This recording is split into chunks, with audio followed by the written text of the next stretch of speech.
On the morning of September 24, 1869, one man nearly broke the United States of America. Not with an army, with arithmetic.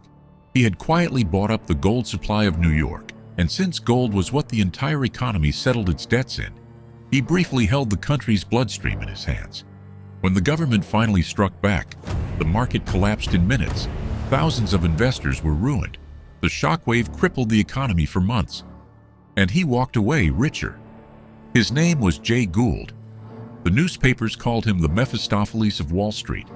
When he died, he was worth $72 million, and almost nobody mourned.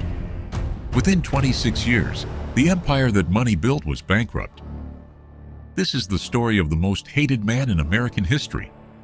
How he made a fortune everyone said was cursed, and how the curse, in the end, came true.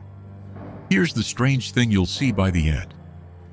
Jay Gould broke every rule. He printed fraudulent stock, bribed legislatures, cornered gold, crushed strikes, and none of it destroyed his fortune.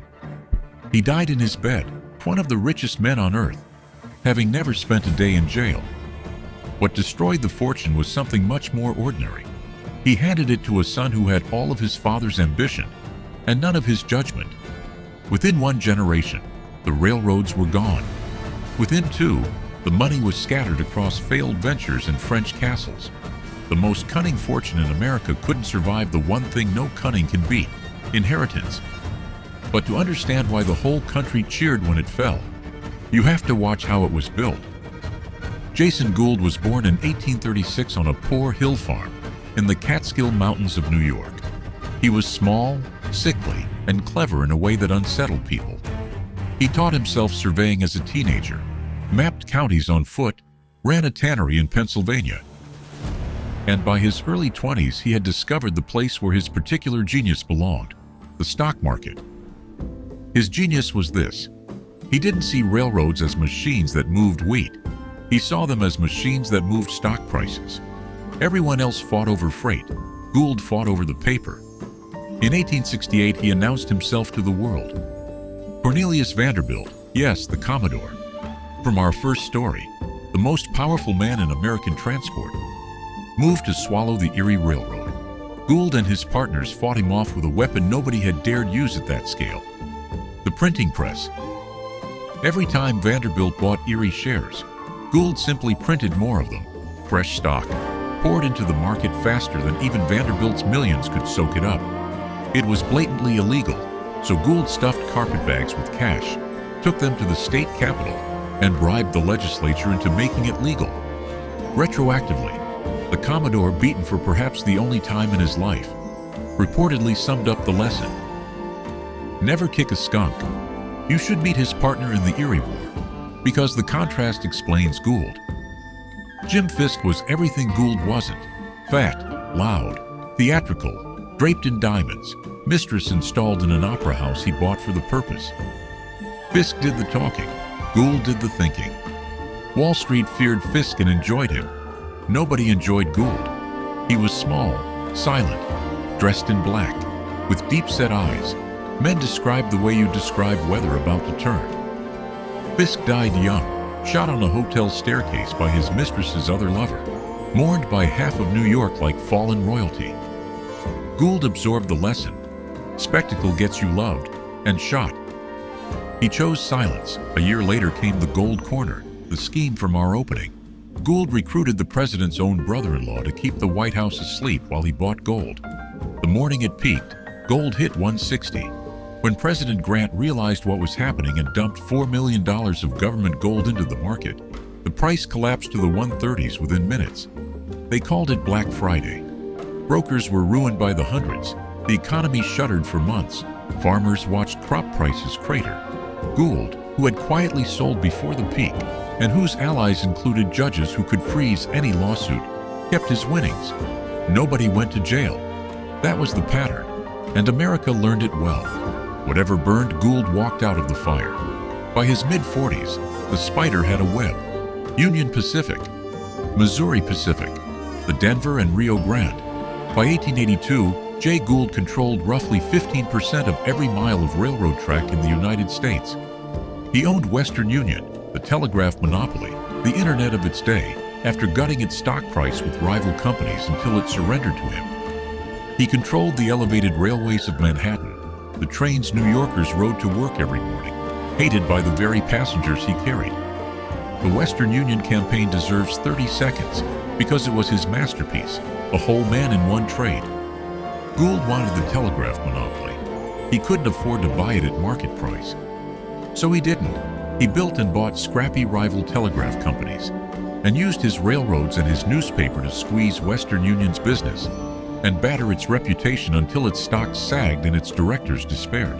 Then he quietly bought his way to control at the discount he himself had manufactured and merged his rivals into it, restoring the monopoly, now his. He had used a small amount of money and a large amount of fear to acquire the most important communications network on the continent. Wall Street called it piracy. It was also, you have to admit, chess. And here is what almost no one knew. The monster of Wall Street went home every evening to a quiet brownstone, to a wife he adored and 6 children, and spent his nights reading books and growing orchids. He didn't drink. He didn't gamble socially. He had no mistresses and no scandals. His one luxury was Lyndhurst, a gray Gothic castle up the Hudson, where he kept the finest greenhouse in America. The man who cornered gold liked flowers. History is rarely tidy, but if the family man was gentle, the employer was not. In 1886, 200,000 workers across his southwestern railroads went on strike, one of the largest labor uprisings of the century. Gould's answer was strikebreakers, Pinkertons, and patience. Men died in the clashes. The strike collapsed. The union that led it collapsed with it. And a saying spread through the labor movement that Gould had boasted he could hire one half of the working class to kill the other half. Historians have never found proof he said it. It didn't matter. America believed he had, and that tells you everything about what America thought of Jay Gould. Jay Gould died of tuberculosis in December 1892 at 56. He had hidden the disease for years, coughing blood in private while keeping his face calm in public.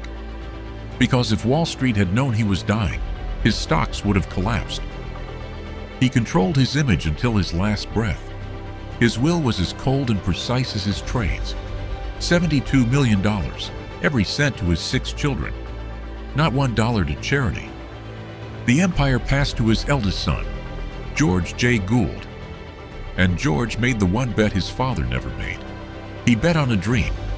He would build what even his father had never dared. A true transcontinental railroad empire, ocean to ocean, all under one Gould flag. He poured the family fortune into new lines through the mountains, the Western Pacific, the Wabash extensions, straight into the teeth of established rivals. George had trained for the throne his whole life. His father had groomed him personally, brought him into the offices as a teenager, handed him directorships. On paper, this was the prepared heir every dynasty dreams of. And that's what makes the Gould collapse so instructive. The problem wasn't neglect. It was that Jay Gould's edge could not be taught. His genius was a kind of cold-blooded patience, the ability to wait years, to fold winning hands, to feel exactly when the other side would break. George inherited the empire, the seat, even the education. The temperament died with the old man. His father had bought distressed railroads for pennies and sold them dear. George built new ones at full price. His father never fell in love with an asset. George fell in love with a map. By 1912, the bankers had stripped him of financial control of the Gould roads, one by one. In 1918, the last great piece, the Denver and Rio Grande, went bankrupt. 26 years after Jay Gould's death, the railroad empire was gone. Not split, not faded, gone. Meanwhile, the money that wasn't burning in the mountains was burning in Paris. Jay's daughter Anna married a French count, Bonny de Castellane, a man with exquisite taste and no income whatsoever. In 5 years, the couple spent nearly $8 million of Gould money, a pink marble palace in Paris, parties for thousands of guests, art, yachts. By the divorce, Bonny had gone through roughly $10 million. The son of the man who cornered America's gold supply was writing checks to cover a French aristocrat's flower bills. The Commodore's grandchildren bought English titles. Gould's daughter bought a French one. Different dynasty, same disease. When George died in 1923, the heirs sued each other over what was left, and the lawyers collected the final commission. The Gould fortune, assembled by the sharpest financial mind of the 19th century, had not survived even one generation of stewardship.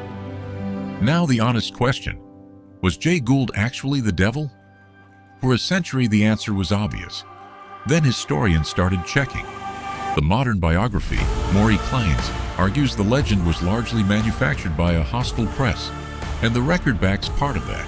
Gould took broken railroads, including the Union Pacific after its scandals, and rebuilt them into functioning systems. He forced down telegraph and freight prices during his raids. Some of his victims were manipulators as crooked as he was, just slower. The quote about hiring half the working class? Almost certainly invented. The Mephistopheles image sold newspapers. So here's the fair verdict. Gould was not a builder pretending to be a pirate, or a pirate pretending to be a builder. He was both at once, and that's precisely why his fortune died. A fortune built on relationships, institutions, and goodwill can survive a weak heir. Other people prop it up because they need it to survive. Gould's fortune was built on one man's brain against the world. When the brain stopped, the world collected its debt. Nobody props up a spider's web. There's one more scene worth your time. Jay Gould's favorite child, his daughter Helen, inherited her share and spent her life quietly giving it away. $100,000 to the government the week the Spanish-American War broke out. Hospitals, free classes for poor children in the halls of Lyndhurst. The daughter of the most hated man in America spent 40 years buying back the family's soul, one donation at a time. When she died, flags in her hometown flew at half-mast. Her father's death, by contrast, had moved the newspapers to relief. 2 obituaries, 1 fortune. The money was the same money. What it meant depended entirely on whose hands it was in. Every era swears it has outgrown Jay Gould, and every era mints a new one. The corner, the squeeze, the bribed rulebook, the fortune that exists on paper and vanishes when confidence does. Read any financial scandal of the last 20 years, and you'll find his fingerprints on the methods. The tools changed. The game didn't. But the deeper lesson isn't about villainy. Gould won every battle he ever fought and still lost the war, because he built a fortune that only he could operate. If your wealth, or your business, or your career collapses the moment you step away from it, you haven't built an empire. You've built a performance, and performances end. Every fortune ends the same way. The only question is how long it takes. Subscribe. The next story is already turning to dust.